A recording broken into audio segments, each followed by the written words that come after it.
Hello and welcome to Health Day Now. Thanks for joining us. I'm Mabel Jong. Cancer research continued through a year like no other. And at the meeting of the American Association for Cancer Research, the latest discoveries across the spectrum of cancer studies was shared. Dr. Antoni Ribas, professor at UCLA and outgoing president of the ACR, is here to go over some of the highlights. Dr. Ribas, thank you so much for your time. Thank you for having me. Well, and I just want to mention here that at one point you had over 13,000 attendees logging on and participating in the virtual meeting. That sounds very impressive. What were some of the findings highlighted at the meeting? This is one of the largest medical meetings attended in oncology, with thousands of posters and presentations. The content is so rich that a lot of it had to be released on demand with discussion sessions afterwards to take on questions from the audience. So it's hard to pinpoint some of the main things, but there's we had this clinical trials plenary with 3 practice-changing presentations. One in lymphoma, adding a PI3 kinase to standard therapy, showing improvement in survival. One in incorporating immune checkpoint blockade to neoadjuvant chemotherapy for lung cancer in a randomized trial, showing a very big difference. And then one that I want to point out in particular, which is a study that is on a small indication, which is melanoma of the eye, uveal melanoma, but that has several firsts as a new drug. Because uveal melanoma is a disease that had no medical treatment, that nothing had shown improvement in any time to event in the last 50 years of clinical research. But this agent markedly improved the survival of patients. And that is a soluble T-cell receptor that recognizes a non-mutated antigen that's expressed by pigmented cells, like the ones that give rise to the ocular melanoma. Mm-hmm. And it has an engager for CD3. So it has several firsts. First, improving the overall survival of a disease that had no treatment. It's a first T-cell receptor therapy that shows an improvement in survival, and the first of targeting a melanosomal antigen. Okay. So that was one of the main that I wanted to highlight. There's 2 more that I want to get to. One of them is an idea that has been around for 20 years, which is injecting oncolytic viruses, or viruses that would replicate in cancer cells and lead to treatment of human disease. And it's been tried in many ways, but this one time by giving an oncolytic herpes virus called G207 in an academic trial at University of Alabama in Birmingham, they were able to treat pediatric gliomas and double the expected survival in a small group of patients, with some patients living years when this disease had a median survival of 6 months before. Mm-hmm. Mm-hmm. The last one I wanted to highlight is more based on the basic research getting into the clinic, which is a presentation today by one of the plenary sessions by Bill Kaelin, who received the Nobel Prize for this work, on the understanding of PHL, which is a tumor suppressor that leads to increased frequency of kidney cancers through the expression of HIF2 alpha. And then this science leading to the drugging of HIF2 alpha and having an effect on patients with kidney cancer, especially patients who have BHL loss and develop kidney cancer, with a spectacular response rate. One of those examples of basic science taken into the clinic and leading to results that are based on the knowledge. Can we focus a little bit on some of the work on the immunotherapy research and the promise of teaching certain cells in the immune systems to tackle aggressive forms of cancer? There seemed to be a lot of discussion about this as well. Yes, there have been great presentations of new agents and new tools to understand how these drugs work. Mm-hmm. Obviously, when when we talk about immunotherapy, we talk about drugs that target the immune system and not the cancer. And then you have to study the immune system and the cancer, which makes it harder. Yesterday, we had a plenary on the tumor microenvironment with these impressive presentations of new technologies that allow us to understand the tumor microenvironment interactions at an unprecedented level with multiplexing, multiple genetic analysis, and also at an atomic level at one point. The new drugs that are being developed have exciting new properties. I recall a presentation of a bispecific that had HER2/neu targeting one side, and then had 4-1BB on the other side, which is an immune activating agent, with responses in different HER2/neu positive cancers in a phase 1 trial.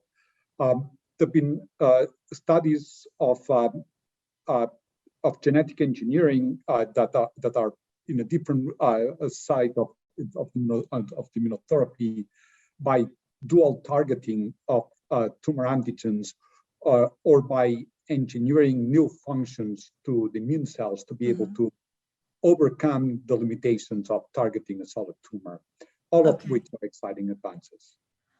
Now, you touched on this a little bit, the natural killer cells primed with an antibody, inducing remissions in people who have advanced blood cancer. What sort of antibodies are you trying to trigger?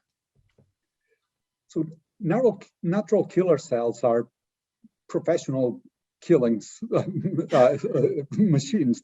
You put natural killer cells from one person with a cancer from somebody else, and they just wipe it out in vitro, and it's universal. So you can do this experiment many times, and you just kill cancer cells.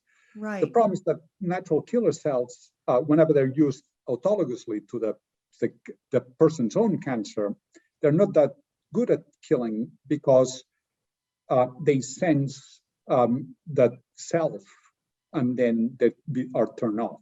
So natural killer cells function by a series of positive receptors that lead to their killing function, and then inhibiting receptors that turn off their killing function. And whenever you culture natural killer cells with autologous cancer cells, the inhibitors are more potent than the activators. But you can then think about how can you redirect the NK cells by giving engagers that would take out the negative inhibitor and give the positive signal. And that's being taken to the clinic and with exciting results. And you can foresee that you can make NK cell therapies with these redirecting approaches, or eventually be able to give the redirecting approaches to the patients and get the endogenous NK cells to engage with the cancer. Well, we've certainly had quite a year, and even though a lot of the researchers and scientists in cancer research weren't able to meet in person, the work didn't stop.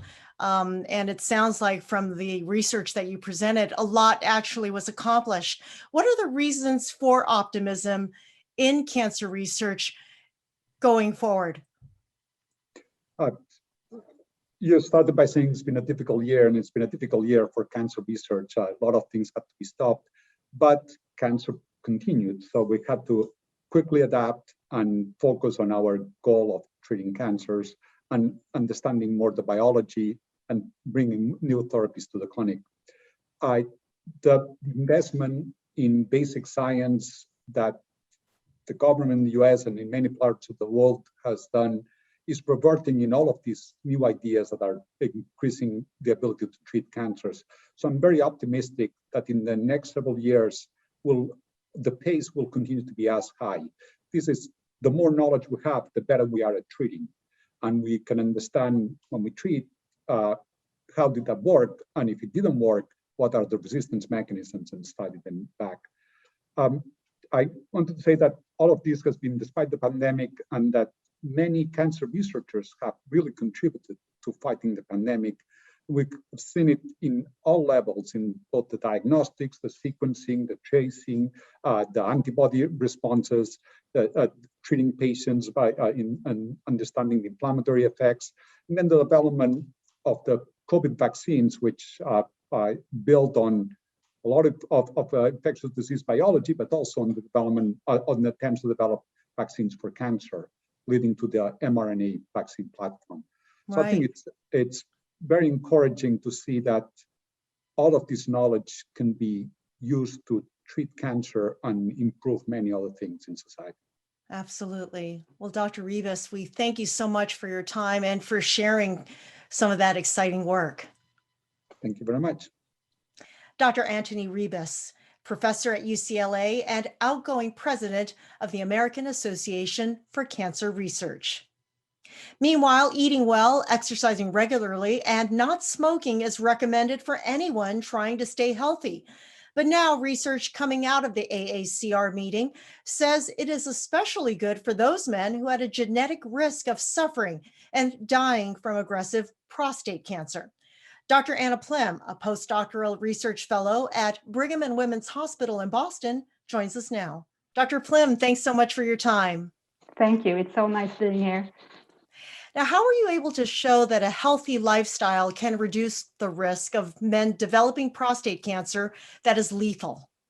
So, first of all, for this study, we used data from a large US cohort of 50,000 male health professionals that were recruited in 1986.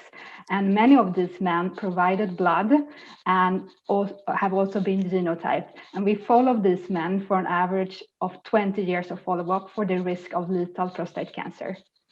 Wow. Okay. So what did you suspect when going into the study? Yes, so this study was motivated by two previous findings. One is that genetic factors are strong risk factors for prostate cancer. We know that family history for prostate cancer is a well-known risk factor, and we have also found that genetic markers, when combined into a polygenic risk scores, are remarkably good at identifying men at high risk for prostate cancer. And we have found that the lifetime risk of prostate cancer is about 50% for men with a high polygenic risk score. And the second thing that motivated our study was that we have also seen that more and more studies suggest that lifestyle factors can prevent disease progression in men of prostate cancer, and especially smoking and obesity have consistently been identified as risk factor for lethal disease. And physical activity may also be of benefit, as well as certain dietary patterns. And given this excess risk of prostate cancer in men at high genetic risk, we wanted to examine if men with high genetic risk could reduce the risk of dying from prostate cancer. Okay, and to characterize a healthy lifestyle, you outlined that 3 or more hours of exercise per week is recommended, high intake of tomatoes, high intake of fatty fish, and really cutting down the intake of processed meat like beef or pork hot dogs, bacon, things like that? Yes, exactly. So in this study, we used a healthy lifestyle score that has been previously developed and found to be valid. As a valid marker for a risk factor for prostate cancer. And this score included those 6 healthy lifestyle factors that you mentioned. I would say for this study, we categorized these factors. We gave them 1 point each and defined a healthy lifestyle as having at least 4 of these healthy behaviors, and a moderate lifestyle as having at least 3. But I would also like to add that it's not so exact. This is more about having a healthy lifestyle in general, and it's not about eating exactly 7 servings of tomatoes per week. Right, right. Now, I understand fatty fish may have very healthy oils that are helpful, but what about the tomatoes? So tomatoes, in this study, we looked on tomatoes because they have been found to be, in observational studies, I must say, be found it's possible that they protect against lethal prostate cancer, but it's also possible that they reflect intake of other vegetables or fruits. So at this point in time, we cannot say if it is the tomatoes or if it's a general high intake of fruit or vegetables. Okay. Now, did your study focus mostly on men that had the genetic connection to prostate cancer, and that this healthy lifestyle was more beneficial for them than general people who could suffer from prostate cancer? So yes, this is what we observe. We know from previous studies that this healthy lifestyle is of benefit. But in this study, when we looked into the genetic risk, we found that a healthy lifestyle is mainly of benefit for men with the highest genetic risk. But given the overall benefits of a healthy lifestyle on many other diseases, it's wise for all men, irrespectively of their genetic risk, to adapt a healthy lifestyle. Yes, I was going to ask what your conclusions were. Actionable advice for physicians, perhaps, physicians who are advising patients on prostate cancer. So our findings suggest that men with a high genetic risk may benefit from adapting a healthy lifestyle, including not smoking, having a healthy weight, regular exercise, and a healthy diet. And as I said, while this may influence not only the risk of prostate cancer, it can also influence it has well-established benefits on multiple other diseases. So what we see appears to be an additional benefit of having a healthy lifestyle. But I will also like to add that these are preliminary data, and we need to validate our findings in further populations to see that they can be translated to all men. Okay. All right. Dr. Plym, thank you so much. Thank you so much for your time. Thank you. Dr. Anna Plym of Brigham and Women's Hospital in Boston. And thank you for watching Health Day Now. I'm Mabel Jong.